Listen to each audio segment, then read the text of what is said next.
शाळा आपल्याशी बोलू लागली तर? होय, बरोबर ऐकलं तुम्ही. शाळेच्या शताब्दी वर्षानिमित्त ही शाळा आपल्याशी संवाद साधणार आहे. नमस्कार मंडळी, सर्वांना शुभ दीपावली.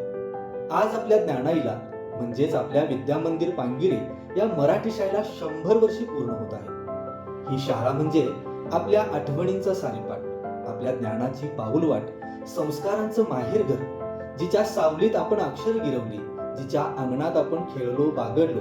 या शताब्दी वर्षानिमित्त 100 वर्षांचा हा सुवर्ण प्रवास मी एका खास व्हिडिओत साठवला आहे. यामध्ये ही शाळा सुरुवातीला आपल्याशी हितगुज तर साधणारच आहे, त्यासोबत तिचा आतापर्यंतचा सुवर्ण प्रवासही आपल्याला बघायला मिळणार आहे. तर मंडळी, अविस्मरणीय प्रवासाचा हा व्हिडिओ उद्या आपल्या YouTube चॅनेलवर सकाळी ठीक 9 वाजता प्रकाशित होतोय. आवर्जून बघा आणि आपल्या गोड आठवणींना उजाळा द्या आणि आपल्या मित्र परिवारामध्ये हा व्हिडिओ नक्की शेअर करा. धन्यवाद.